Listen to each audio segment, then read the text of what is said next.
ایک چھوٹا سا واقعہ سنو. شاہدرہ لاہور میں اندر تنگ و تاریک گلیاں تھیں، سخت دھند تھی.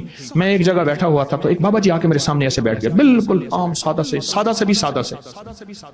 تھوڑی سی بات ہوئی، میں نے بابا جی کیا کرتے ہیں؟ کہہ رہے میں شاہدرہ چوک میں پھلوں کا ٹھیلا لگاتا ہوں، جوس بھی پھل بھی. اور کہنے لگے آپ کا جو دم ہے نا دیا ہوا وہ لوگوں کو کرتا ہوں، بے بہا دنیا آتی ہے، لوگوں کو فیض ملتا ہے. بابا جی کون سا دم؟ کہنے لگا جرا تسی لکھیا سی رسالے میں. اچھا، یقین جانیے اس کو وہ الفاظ میں نے کہا پڑھ کے سنائے. وہ الفاظ اس کا لہجہ بھی اس کا ٹھیک نہیں تھا پر یقین ٹھیک تھا. اصل یقین ہے. اور وہ دم میں نے اتنا پھیلایا. اور میں ان کے بارے میں اکثر کہا کرتا ہوں آپ اپنے اوپر دم کریں، اپنے کسی پیارے پہ دم کریں، کھانے کے بعد پڑھ لیں، چلتے پھرتے پڑھ لیں. کوئی بیماری، کوئی روگ، کوئی تکلیف اچھا نہیں ہے. آپ چاہتے ہیں کہ یہ بیماری روگ تکلیف آپ کو نہ لگے، آپ چاہتے ہیں کہ کوئی بیماری، کوئی ایسا دکھ تکلیف، آپ یہ پڑھ کے دم کریں. وہ 3 دفعہ سورت انا انزلنا، 3 دفعہ سورت انا اعطیناک الکوثر، بس یہ دم ہے. بس 3 دفعہ سورت قدر انا انزلنا اور 3 دفعہ سورت انا اعطیناک الکوثر، یہ دم ہے. اور وہ بابا جی یہی دم پڑھ کے لوگوں کو دیتے تھے اور لوگ حیرت انگیز طور پہ صحت یاب اب بھی دم کر رہے ہیں. لیکن یہ دم میں نے پھر لیا، اس کو چھاپا، اس کو پھیلایا، الحمدللہ مخلوق خدا کو پھیلایا. ایک چیز اور خدمت میں عرض کروں گا. پہلے خواتین محنت بھی کرتی تھیں، مزدوری بھی کرتی تھیں، مشقت بھی کرتی تھیں، بچے بھی ماشاءاللہ زیادہ ہوتے تھے، اور گھر کے کام لکڑیاں، گوبر، چکی، پانی، یہ ہوتا تھا. ان کے ساتھ ایک چیز تھی، آج وہ چیز دینا چاہوں گا، اور وہ مردوں کے لیے بھی ہے. وہ چیز اصل تو ہے ہائی بلڈ پریشر کے لیے، ٹینشن کے لیے، ذہنی کھچاؤ تناؤ کے لیے، اور جس کو نیند چلی گئی ہو. یہ نیند کا بٹن ہے، یہ ہائی بلڈ پریشر نارمل کرنے کا بٹن ہے. معدے کی تیزابیت کے لیے لاجواب چیز ہے. جو کا دیسی دلیا لے لیں، جو کا دلیا دیسی، ٹھیک، وہ لے کے رات کو اس کو پکا کے رکھ دیں ڈھانک کے. صبح اٹھ پہ 1 چمچ السی کے بیج، السی بھی کہتے ہیں، السی بھی کہتے ہیں، عام سستی چیز ملتی ہے، وہ پیس کر اس کے اوپر جو ہے چھڑک کے کھا لیں. تجربہ کار کہتے ہیں کہ 1 خوراک کافی ہے ہائی بلڈ پریشر جس کا کسی گولی سے کنٹرول نہ ہوتا ہو. آپ اپنی زندگی کا معمول بنا کے دیکھیں، کمر کے لیے، پٹھوں کے لیے، مہروں کے لیے، اعصاب کے لیے، جسم کی طاقت کے لیے، اور ہائی بلڈ پریشر کے لیے اور معدے کی تیزابیت کے لیے لاجواب چیز. جو کا دلیا، اور اس میں 1 چمچ صبح السی کے بیج جو ہیں، وہ السی کے بیج وہ چھڑک کے آپ دیکھیں اس کا کیا کمال ہے اور اس کی کیا حیرت انگیز ریزلٹ ہے. ایک چیز اور خدمت میں عرض کروں گا. جو شخص سوتے ہوئے دل پہ ہاتھ رکھے اور وضو ہے یا نہیں، جس حالت میں صرف 11 بار پڑھے یا باعث ہو یا نور ہو، یا باعث ہو یا نور ہو. آخری دفعہ پھر میں عرض کر رہا ہوں، یا باعث ہو، اللہ کا نام ہے، یا نور ہو. اب اس کے فائدے سنتے جائیے گا خود ہی، اور یہ میں تھوڑے بتاؤں گا، میں سال سے بتا رہا ہوں. دیکھیے جتنے سننے والے ہیں اتنے پھر نتائج دینے والے ہیں، آؤٹ پٹ جسے کہتے ہیں، ریزلٹ اتنے ملتے ہیں. بہت زیادہ سننے والے ہیں. یہ جو پڑھے گا آخری وقت میں کلمہ نصیب ہوتا ہے، دل کی دنیا آباد ہوتی ہے، دل روشن ہوتا ہے. دل کی بیماریاں، جس کو کہہ دیا کہ تو اینجیوگرافی یا فلاں کرا، یا تو دل کی فلاں سرجری کرا، اچھا جس کے دل میں وساوس ہوں، ہر وقت خوف ہو، ہر وقت ٹینشن ہو، دل بجھا رہتا ہو، گھٹا رہتا ہو، طبیعت میں بے چینی ہو، نیند کی کمی ہو، دماغی کھچاؤ ہو، اور چاہتا ہے کہ بڑی بڑی ہستیوں کی زیارت ہو، اور چاہتا ہے کہ دوسرے کی بات میرے دل پہ آ جائے اور اللہ مجھے کھرے کھوٹے کی پہچان دے دے. عجب وظیفہ ہے، یا باعث ہو یا نور ہو. اور ایک آخری چیز، اس کے بعد سوالات کا موقع. اس وقت جو ہماری صورتحال ہے وہ یہ ہے کہ ہر بندہ اپنے آپ کو محسوس کر رہا ہے کہ میں امن میں نہیں ہوں. اس کے لیے ایک وظیفہ دیتا ہوں، اور وہ وظیفہ بہت زبردست ہے، بہت کمال وظیفہ ہے. اگر آپ پڑھ لیں صرف 11 بار یا حفیظ و یا سلام. آج کل جہازوں پہ لکھا ہے، میں اس دن سفر کر رہا تھا، جہاز کے شیشے کے سامنے آگے ایک رخ پہ حفیظ لکھا تھا، ایک پہ سلام لکھا تھا. میں نے واک کینٹ کی فیکٹری پہ آگے سے گزر رہا تھا، ایک پلر پہ میں نے دیکھا حفیظ لکھا ہوا تھا، دوسرے پہ سلام لکھا ہوا تھا. جو صرف 11 دفعہ پڑھ لیں. بچے کو گھر سے بھیجیں اس کی حفاظت کے لیے، بیوی گھر میں، گھر کی حفاظت، گھر کی عزت کی حفاظت، مال جان کی حفاظت، آبرو کی حفاظت، زندگی کی حفاظت، لٹنے سے بچنے، جیب تراشی، اغوا برائے تاوان، چیزوں، حادثات، نقصان. سواری پارک کریں، 11 بار یا حفیظ و یا سلام. زندگی میں جہاں بھی حفاظت کا نظام چاہتے ہیں صرف 11 دفعہ یا حفیظ و یا سلام پڑھ لیں، اور اس کا کمال اور اللہ کے نام کی تاثیر دیکھیں. کوئی سوال آپ کی خدمت میں؟ آپ کچھ سوال کرنا چاہیں؟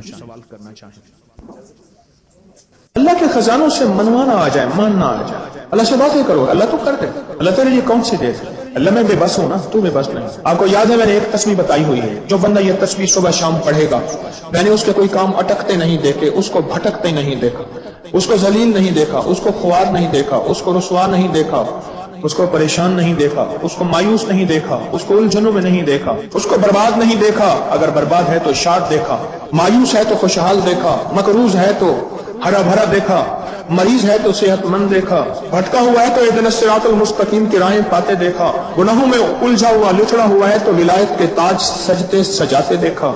آپ کو یاد ہوگا میں نے ایک تسبیح بتائی تھی، میں نے کسی بھی مشکل میں، کسی بھی پریشانی میں، کسی بھی غم میں، کسی بھی دکھ میں میں نے دیکھا، میں نے اس مشکل اور پریشانی میں اس بندے کو سلجھتے دیکھا، الجھتے نہیں دیکھا، اور بندشوں اور حالات سے نکلتے دیکھا اس بندے کو۔ وہ ایک تسبیح تھی، وہ صرف ایک تسبیح تھی، وہ تسبیح تھی یا اللہ میں بے بس ہوں تو بے بس نہیں۔ آپ کو یاد ہے؟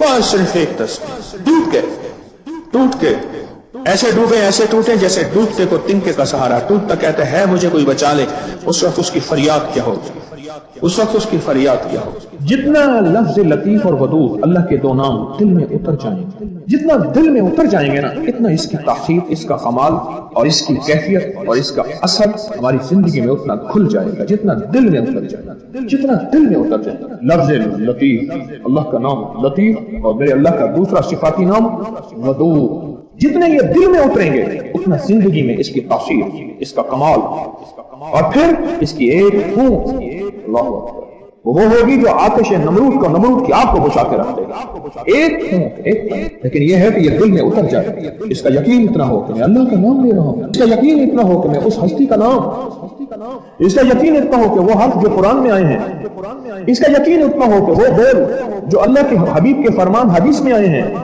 یا لطیف ہو یا ودود، اور اس کا یقین اتنا ہو کہ یہ وہ الفاظ ہیں جو سارے اولیاء نے پڑھے، ان کو ولایت انہی لفظوں سے ملی، ان کو بزرگی انہی حرفوں سے ملی، ان کو کلندریت انہی بولوں سے ملی، ان کو رب کا تعلق، اس کے حبیب کا عشق انہی الفاظ سے ملا، اور یہ وہ بول ہے جس کو اربوں نے، لاکھوں نے پڑھا، اور یہ وہ بول ہے جس کو صدیوں نے پڑھا، اور یہ وہ بول ہے جس کو فرشتوں نے پڑھا، اور یہ وہ بول ہے خود میرے کملی والے کی زبان سے نکلے۔ تو یا لطیف و یا ودود کو ایک تصویر سے بس، باقی آپ کے اپنے معمولات، تسبیحات، ذکر جو آپ کر رہے ہیں، کرتے رہیں، کسی بھی وقت، اگر کسی نماز کے بعد ہو، باوضو ہو، ایک جگہ ہو، اچھی بات ہے، آپ کہیں مجبوری ہے، آپ کسی بھی وقت ایک تسبیح یا لطیف ہو یا ودود ہو، پر ایک تسبیح ایسی ہو کہ تسبیح بھی دعا کرے، ہاں تسبیح بھی دعا کرے، ایک تسبیح ایسی ہو کہ تسبیح بھی اندر سے خیر کہے کہ واہ تو نے کیا کیا، میرا حق ادا کر۔ کہ بیماریاں، دکھ اور تکلیفیں اور مشکلات اور مسائل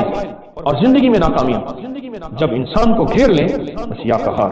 آپ کو علم ہے یا قہار میں پانی میں پاؤں میں کیوں ڈبواتا ہوں؟ آج یہ راز بتا، یہ آج تک نہیں بتایا میں نے۔ جب انسان یا قہاروں پڑھتا ہے، میری طرف توجہ کیجیے گا، جب انسان یا قہار پڑھتا ہے نا، یا قہار پڑھتا ہے، جب انسان یا قہار پڑھتا ہے، اس کے یا قہار پڑھنے سے ایک نابینا شخص تھے، نابینا شخص قرآن پاک نہیں پڑھ سکتے تھے، ان کے سامنے عربی کی کوئی بات کرے تو کہتے تھے یہ کسی کا کلام ہے، اور عربی کی دوسری بات کریں کہتے تھے یہ حدیث ہے، اور عربی کی تیسری بات کریں کہتے تھے یہ قرآن ہے، قرآن بھی عربی میں ہے، میرے حبیب کا فرمان بھی عربی میں۔ پوچھا کیوں؟ اب جواب سنیں اور حیرت انگیز۔ فرمایا ہر کلام سے خوشبو آتی ہے، اور اس کی خاص بو آتی ہے، خاص خوشبو آتی ہے، بالکل ایسے ہی، بالکل ایسے ہی ہر اللہ کے نام کی خاص طاقت اور تاثیر ہے، کوئی جلال میں ہے، کوئی جمال میں ہے، کوئی کمال میں ہے، کوئی مثال میں ہے، ہر نام کی طاقت اور تاثیر ہے۔ یہ جو یا قہار ہے نا، جب بندہ یہ پڑھتا ہے یا قہار، اس کے پڑھنے سے ایک طاقتور بجلیاں پیدا ہوتی ہیں، طاقتور ترین بجلیاں پیدا ہوتی ہیں، اور وہ بجلیوں کا رخ پڑھنے والے کا انتظار کرتا ہے کہ بھیجے، ہمیں کہاں بھیجنا ہے، کسی جادو کو جلانا ہے، کسی جن کو جلانا ہے، کسی شیطان کو جلانا ہے، کسی کالی دیوی کے جادو کو، کسی نظر بد کے تیر کو، کبھی اٹھنے والے حسد کے حاسد کو، شر پسند کے شر کو، کینہ پرور کے کینے کو جلانا ہے، کیا چیز جلانی ہے؟ جو پڑھ رہا ہوتا ہے وہ بجلیاں اس کے امر کا انتظار کرتی ہیں، اس کے حکم کا انتظار کرتی ہیں، اس کے اشاروں کا انتظار کرتی ہیں۔ اب اس بندے کے پاس آ گیا ہے اسم اعظم، اب اس بندے کو چاہیے کہ اس کا دل بھی ٹھنڈا ہو، دماغ بھی ٹھنڈا ہو، جسم بھی ٹھنڈا ہو۔ کیوں؟ اگر اس کا دل، دماغ، جسم گرم ہوگا، یہ ایک پل میں ان بجلیوں، ان طاقتوں کو کہے گا جاؤ اس کو جلا کے رکھ دو، اور وہ چیزیں جل جائیں گی۔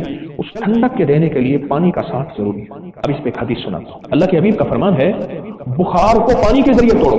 مفہوم کہ بخار والے، یہ ڈاکٹر پٹیاں رکھتے ہیں پانی کی، ٹھنڈے پانی کی پٹیاں دماغ پہ رکھتے ہیں، کیوں فرمایا بخار والے کو پانی کے ذریعے بخار کو توڑو اور بخار والے کو پانی کے ذریعے نہلاؤ۔ میں مختلف احادیث کا مفہوم عرض کر رہا ہوں۔ پانی کے ساتھ اس کی زندگی کو رابطہ دو۔ جب پانی کے ساتھ اس کی زندگی کو رابطہ دو گے وہ بجلیاں ٹھہر جائیں گی۔ ورنہ ایک اور بات بھی یاد رکھیے گا، اگر پانی کے ساتھ رابطہ نہیں دو گے بعض اوقات وہ بجلیاں اتنا زیادہ ہوں گی خود بھی نہیں سمجھ سکے۔ اسے پتہ نہیں اللہ کے نام میں طاقت کیا ہے، اسے پتہ نہیں اللہ کے نام میں قدرت کیا ہے، اسے پتہ نہیں اللہ کے نام میں تاثیر کیا ہے، اسے پتہ نہیں اللہ کے نام کی قوت اور طاقت اور قدرت کائنات میں کتنی، اسے کوئی خبر نہیں ہے، خود پتہ نہیں ہے۔ یہ تو اپنی انجانی زبان سے ایک عظیم بول بول رہا اور اللہ کا نام قہار کہتا ہے اور اللہ کو پکارنے کے لیے کہتا ہے یا قہار ہو یا قہار ہو یا قہار ہو۔ خود پتہ نہیں کہ اس نام میں طاقت کتنی ہے، اس نام میں قوت کتنی ہے۔ جس نام کو پڑھنے سے، سنو، جس نام کو پڑھنے سے طاقتور ترین جنات کہیں گے بس کرو نہ پڑھو ہم چل جائیں گے، ہم چل رہے ہیں، آگ لگ گئی ہے، بس کرو ٹھہر جاؤ، جس نام کو پڑھنے سے۔ چلو آپ یہ تو ضرور جانتے ہیں کہ ہمیشہ واک کے لیے جو ٹریک ہوتا ہے وہ کچا ہونا چاہیے۔ جو بھی پیدل چلنے والے ہیں فٹنس کے لیے، صحت کے لیے، تندرستی کے لیے، ان کے لیے جو راستہ ہو جو بنا ہوا ہوتا ہے وہ کیسے کچا ہو، پکا نہ ہو۔ جو کچا راستہ، کچی جگہ ہے، زمین ہے، وہ کچی زمین ہے، وہ جس طرح گولی کو جذب کر لیتی ہے اپنے اندر، گولی کو اپنے اندر جذب کر لیتی ہے، کچی دیواریں کبھی نہیں گرتی، کبھی ان میں دراڑیں نہیں پڑتی، اور کچے گھر اور کچی دیواریں بڑے بڑے زلزلوں کو جذب کر لیتی ہیں۔ اسی طرح جو ٹریکس ہوتے ہیں ان کے بارے میں کچے ہوں، دماغ سے لے کر آسمان سے لے کر زمین تک جب انسان چلتا ہے ایک بجلی ہے، دماغ سے لے کر سر سے لے کر پاؤں کے نیچے سے نکلتی ہے۔ یہ میں سائنس کی بات کر رہا ہوں، اٹھا کے دیکھ لیجئے گا سائنس کی دنیا جب نکلتی ہے، اگر نیچے پکا فرش ہو اور نیچے پکی جگہ ہو تو وہ بجلی پھیل جاتی ہے اور اس جسم کو نقصان دیتی ہے، اور اگر نیچے زمین کچی ہو وہ زمین کے اندر جذب ہو جاتی ہے۔ اس لیے بعض ارتھ دینے کے لیے زمین کے اندر دباتے ہیں تاروں کو، جس کو ارتھ دے رہے ہیں۔ ارتھ دینے کے لیے پانی کے اندر تار لے جاتے ہیں، بور کر کے کاپر کی تار ڈال کے پانی کے اندر ڈالتے ہیں۔ جب وہ ارتھ دیتے ہیں، سائنس کی دنیا سے سمجھا رہا ہوں، پاؤں کو پانی میں ڈبونا، جب وہ ارتھ دیتے ہیں تو بڑے بڑے فیوز نہیں اڑتے، بڑے بڑے حادثے نہیں ہوتے اور بڑے بڑے کرنٹوں سے بندہ بچ جاتا ہے۔ یا قہاروں کا عمل پاؤں ڈبونا، یا قہاروں کے عمل میں پاؤں ڈبونا، یہ ایک ایسا طاقتور عمل ہے، ایسا طاقتور عمل ہے، ایسا طاقتور عمل ہے، اٹھا کے جادو کو جلا کے رکھ دیتا ہے۔ اور اگر جادو کو نہیں مانتے تو ابکری کے سوشل میڈیا پہ ہم نے انگریزوں کی بے شمار کتابوں کے لنکس ڈال دیے ہیں کہ انگریز جادو کو کتنا مانتے ہیں، جنات کو کتنا مانتے ہیں، نظر بد کو کتنا مانتے ہیں، کھوٹی قسمت کو کتنا مانتے ہیں، اور اچھی قسمت کو، نصیب اور مقدر کو کتنا مانتے ہیں۔ انگریزوں کی کتابیں اٹھاؤ۔ بعض ناواقف لوگ کہتے ہیں یہ جادو جنات، یہ نظر بد انگریزوں کو تو نہیں ہوتی، ہمیں ہوتی ہے۔ آپ کے متعلق کی ریسرچ کی تحقیق کی کمی ہے۔ اپنی ناواقفیت کو ختم کریں، اپنی ناواقفیت کو ختم کریں۔ انگریز نے تو ایول آئی، بیڈ آئی اور بلیک میجک اور میجک پہ اور پتہ نہیں کس کس پہ کتنی سینکڑوں ہزاروں کتابیں موجود ہیں، پوری دنیا میں واقعات موجود ہیں۔ آپ کبھی کوئی مشکلات اور پریشانیوں، الجھنوں، تکلیفوں، مسائل میں کھو جائیں، آخری مسائل تو کہ سورۃ فاتحہ میں جو کچھ ہے وہ اس میں ہے ایاک نعبد و ایاک نستعین۔ میری بات کو پھر دوہرا رہا ہوں، جو سارے قرآن میں ہے وہ سورۃ فاتحہ میں ہے، اور جو سورۃ فاتحہ میں ہے وہ ایاک نعبد و ایاک نستعین میں ہے۔ فرمایا کہ جو شخص ایاک نعبد و ایاک نستعین کو بہت زیادہ تو ہے تو نفل پڑھے، جب سورۃ فاتحہ پڑھے تو ایاک نعبد و ایاک نستعین کو مسلسل دہرائے، اپنے مقصد کا تصور مشکل اور دھیان کا اللہ کی ذات عالی میں گڑ گڑاتے ہوئے، اور جب دل میں یقین ہو جائے کہ اللہ نے میری مشکل حل کر دی، میری پریشانی حل ہو گئی، پھر سورۃ فاتحہ کو پورا کرے اور کوئی اور سورت ملائے، اور پھر رکوع اور پھر سجدہ، پھر دوسری رکعت میں کھڑا ہو، اسی طرح سورۃ فاتحہ پڑھے، اور سورۃ فاتحہ کے بعد درمیان میں جب پہنچے ایاک نعبد و ایاک نستعین، اس کو پھر سے توجہ سے دہرائے۔ یہ ایسے مشکل کشا نفل ہیں، ایسے حاجت روا نفل ہیں، اور زندگی میں مسائل اور 100% پریشانی، وہ چیزیں جو ہمارے گمان میں، خیال میں نہیں ہیں۔ کتنی اموات ایسی ہیں جو مختلف انسان کے علاوہ، جن کے علاوہ مختلف انداز میں انسان، یا کتنے انسان ایسے ہیں جو ان کے ڈسنے، ان کے کاٹنے سے ساری عمر بیمار، روگی اور دکھی رہتے ہیں۔ بس عربی کا لفظ ہے، اس کے معنی سہ کے ہیں، سہ کانٹوں والی۔ ہمارے دادا پردادا کے باغات ہیں چونسے کے، تو بڑے باغ میں کتی ہوتی تھی اور بڑی نڈر ہوتی تھی، اور سہ جو ہے ہمیشہ رات کو نکلتی ہے، اور اس کا ساتھ کوئی مقابلے میں آئے تو پھر اس کے پاس ایک بہت بڑا ہتھیار ہے، یہ کانٹے ایسے پھینکتی ہے اور وہ تیر سے زیادہ تیز ہوتے ہیں۔ تو اس کے آر پار کانٹے تھے. پھر ایک دفعہ وہ سے کالے سانپ سے لڑ پڑی. کانٹے تو آر پار تھے، وہ نکال دیے. کالے سانپ سے بھیڑ گئی، سانپ اسے کاٹ گیا اور مر گئی. ایک صحابی تھے، کہنے لگے آج رات ایسی رات ہے کہ سخت بارش بھی ہے، سردی بھی ہے. مسجد نبوی میں کچھ کم لوگ آئیں گے، میری آقا ہوں گے، میں چلا جاؤں، حضور کا دیدار ہو جائے گا، نمازیوں میں شامل ہو جاؤں. وہ گیا تو میرے آقا خوش ہوئے، مسرت کا اظہار فرمایا. تو حضور نے ایک لاٹھی دی اسے، اور لاٹھی فرمان لگے یہ لاٹھی لے لے، کیچڑ سردی روشنی بن جائے اور دیکھ تیرے گھر میں شیطان گھس آیا، اس لاٹھی سے اس کو نکالنا اور وہ تیرے جانے سے پہلے ہے. علامہ تمیری نے اس کو لکھا ہے اپنی کتاب میں، بہت بڑی مستند کتابوں کے حوالے سے لکھا ہے. تو کہنے لگے میں گیا تو گھر والے سو رہے تھے، تو میں نے دیکھا کہ ایک سہ میرے گھر میں ہے جس کو عربی میں کنفس کہتے ہیں. تو کہا میں نے اس کو لاٹھی مار کے باہر نکالا. ابو دجانہ جن کا خط ہے جو گھر میں ابکری نے دیا ہے کہ آپ ہر گھر میں لٹکائیں اور اپنے ساتھ رکھیں، اور ہم نے بارہا اس کو مفت تقسیم کیا ہے. اور ماتے حضور ایسے ایسے رات کو میرے ساتھ حالات ہوئے، پورا واقعہ سنایا. کچھ چمکدار چیز تھی، اس کے اندر سے شعلے چنگاریاں، اس کا قد بڑھا اور وہ جسم تھا، اور میں نے اس کے جسم کو ہاتھ لگایا تو اس کا جسم ایسے تھا جیسے کنفس کا، یعنی کانٹے ہی کانٹے تیز تھے. مجھے بڑی تکلیف پہنچی. حضور نے فرمایا حضرت علی کرم اللہ وجہہ سے علی قلم دوات لو. تو حضور نے حضرت علی سے قلم دوات منگوائی، تو قلم دوات منگوائی اور لکھوایا. وہ خط ہے جو حضر ابو دجانہ کہتے ہیں، حضرت ابو دجانہ رضی اللہ تعالی عنہ کو میرے آقا نے. اس میں حامیم لا ینصرون بھی اسی میں ہے، اور لا حول ولا قوت الا باللہ العلی العظیم بھی اسی میں ہے، اور اس کے آخر میں ہے فَسَيَكْفِيكَهُمُ اللَّهُ وَهُوَ السَّمِيعُ الْعَلِيمُ. اور حضور نے دیا اور میں اس کو اپنے سرہانے رکھ لیا. انہوں نے سرہانے رکھ لیا. ساری رات چیخو پکار، واویلے تھے، فریادیں تھیں ساری رات.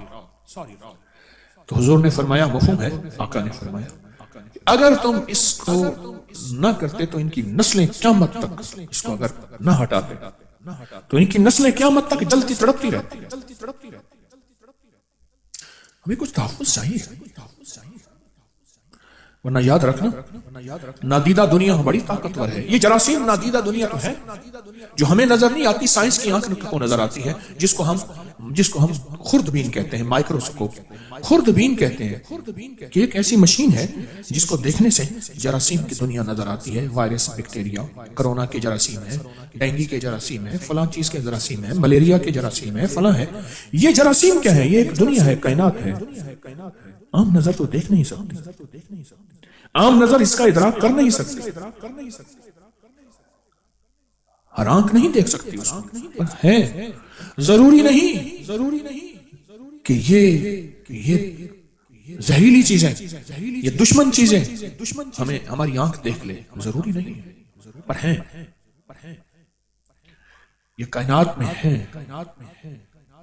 اللہ پاک جل شانہ نے ایک فرشتہ پیدا کیا ہے جس کا نام ہے کبیکچ.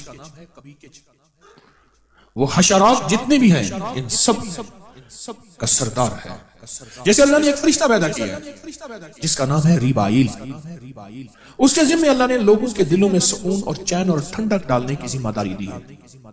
اللہ نے ایک فرشتہ پیدا کیا ہے جس کا نام ہے میکائیل. اللہ نے پانی کا سارا نظام اس کے ذمہ دے دی. اللہ نے ایک فرشتہ پیدا کیا ہے جس کا نام ہے اسرافیل. اللہ نے قیامت تک اس کے منہ میں ایک سور ہے، ایک لکڑی ہے، ایک نظام ہے، اس کے منہ میں ہے. جب امر ہوگا وہ اسے پھونکے گا، اسے آواز نکلے گی، بڑی دل فریب ہوگی، بڑی خوشنما ہوگی، آنکھوں کو بھائے گی، کانوں کو بھائے گی. سب بندے چھوڑ کے آواز کی طرف متوجہ ہوں گے، یہ آواز کہاں سے آ رہی؟ پھر آواز تیز ہوتی جائے گی، تیز ہوتی جائے گی، پھر خوفناک ہوتی جائے گی، پھر اتنی خوفناک ہوگی لوگوں کے دل پھٹ جائیں گے، ان کے منہ اور ناک سے خون بہے گا اور وہ مر جائیں گے. پر آواز اور تیز ہوگی، ہوتی جائے گی، ہوتے ہوتے زمین ادھڑ جائے گی، آسمان گر پڑے گا اور یہ پہاڑ اڑنے لگیں گے اور پھر آواز اور تیز ہوگی، پھر سمندروں میں آگ لگ جائے گی، والبحر المسجور قرآن کہتے ہیں، وہ آواز اور تیز ہوگی، القاریہ ما القاریہ وما ادراک ما القاریہ، آواز اور تیز ہوگی، اذا وقعت الواقعہ، تیز ہوتی جائے گی، لا اقسم بیوم القیامہ ولا اقسم بالنفس اللوامہ۔ ہمیں زندگی میں کہیں تحفظ چاہیے۔ ظاہری تحفظ ہمارا کیا ہے؟ بہت، میں کراچی میں نے ایک مقام دیکھا، بڑی پرانی بات ہے، انہوں نے کہا جی فلاں مشہور آدمی کا مقام، شیخ عابد کا مقام، انہوں نے کہا یہ بلٹ پروف، بم پروف ہے، اتنی دیواریں، اتنا کچھ ہے، اگر یہ کر لیں تو گناہ تو نہیں ہے، حفاظت اور تحفظ کا حکم ہے، لیکن وہ تحفظ کون سے آئے گا کہ میرے گھر کے اندر، میرے بستر کے اندر، میری چٹائی کے اندر، میری کمبل کے اندر، میرے جوتے کے اندر، میرے گھر کے تحفظ کے اندر کوئی ایسی چیز ہو جس کا میرے پاس کوئی علاج، کوئی تدارک نہیں ہے، اس کا تحفظ کیا ہوگا؟ اس کی حفاظت کا نظام کہاں سے لاؤں گا؟ وہ کہاں سے لاؤں؟ اس کا تحفظ کون کرے گا؟ یاد رکھیے گا، نادیدہ قوتوں کا نظام صرف نادیدہ قوت ہی کر سکتی ہے، وہ قوت، وہ دشمن جن کو آنکھیں نہیں دیکھ سکتی، اس کا تحفظ وہ طاقت جس کو آنکھیں نہیں دیکھ سکتی، اور وہ طاقت ہے اللہ، بس اس کے علاوہ کوئی راستہ نہیں، اس کے علاوہ کوئی منزل نہیں، اس کے علاوہ کوئی ترتیب نہیں، اپنا تحفظ کرنا ہے۔ اس لیے آقا نے فرمایا اپنے ہاتھوں کو رات کو سالم کھانے پینے سے دھو کے سویا کرو کہ چوہا اس کو یا کاٹنے والی چیز اس خوشبو پہ آئی گئی کاٹے، اور حضور نے فرمایا چراغ بجھایا کرو، یہ چوہے کا مزاج ہے، چراغ کی بتی چھت پہ لے جاتا ہے، تو پہلے تو چھت تنکوں کی ہوتی تھی، آگ لگا دیتا ہے، بتی کو پکڑتا ہے، کھینچتا ہے، کھینچ کے اوپر چڑھ جاتا ہے۔ میرے حضور نے فرمایا چراغ بجھا کے سویا کرو۔ اس کا مطلب یہ ہے کہ ایک ہے دعا، ایک ہے اسباب۔ میرے حضور فرماتے یہ دعا پڑھ کے سویا کرو، آپ نے وہ بھی فرمایا، ساتھ یہ فرمایا ہاتھ دھو کے سویا کرو، ساتھ یہ فرمایا چراغ بجھا کے سویا کرو، ساتھ یہ فرمایا بسم اللہ پڑھ کے دروازے بند کر کے سویا کرو۔ اسباب کو اختیار کرنا اور 100% اختیار کرنا اسباب کا، یہ بھی عین دین ہے، عین شریعت ہے، عین روحانیت ہے، عین طریقت ہے، عین حقیقت ہے۔ اسباب کا اختیار کرنا اور 100% کرنا۔ میرے الفاظ کو وزن سے لیجئے گا، آپ مخلصین بیٹھے ہیں، اسباب کا اختیار کرنا 100% کرنا، 100% کرنا۔ اس نے کہا چھوڑو اللہ مالک ہے، نہیں اللہ مالک ہے، پر اللہ نے جو حکم دیا وہ پورا کر پھر مالک ہے، جو نظام میرے رب نے دیا وہ پورا کر پھر مالک ہے۔ کہا بسم اللہ الذی لا یضر مع اسمہ شیء فی الارض ولا فی السماء وهو السمیع العلیم۔ خالد بن ولید رضی اللہ تعالی عنہ نے یہ دعا پڑھی تھی اور وہ زہر کی شیشی پی گئے تھے، تو وہ کوئی چیز کھانے لگا، اس نے کہا ٹھہر جا، پہلے خالد جیسا ایمان لے، وہ ایمان لیا جس سطح کا وہ ایمان تھا، جتنا اونچے مقام کے وہ فائز تھے۔ میں ان کے بازار پہ گیا، تو اس لیے میری درخواست ہے آپ کی خدمت میں، اس تحفظ کے لیے سورۃ الماعون ہے، اور آیت الذی یکذب بالدین فذلک الذی یدعو الیتیم، سورۃ الماعون ہے۔ 10 صورتیں 10 راز، آج ہماری تیسری صورت ہے سورۃ الماعون۔ سورۃ الماعون کو اللہ پاک نے تسبیح خانے کو یہ توفیق دی ہے کہ سورۃ الماعون کو اور دعاؤں کو، تسبیحات کو جس انداز سے کھولا ہے، لوگ کہتے ہیں گزشتہ صدیوں میں یہ ایک انوکھا انداز ہے جو انفرادی تو ہوتا رہا، پر اجتماعی اتنا بڑا نظم اور اجتماعی اتنا بڑا نظام نہیں ہوا۔ یہ اللہ نے توفیق تسبیح خانے کو دی ہے، یہ اس کریم کا انتخاب ہے۔ سورۃ الماعون، اور معون کہتے ہیں اصل میں کوئی بندہ کوئی چیز مانگ کے لے جائے تو اس کو دینا، سٹول ہے، سیڑھی ہے، آگ ہے، جھاڑو ہے۔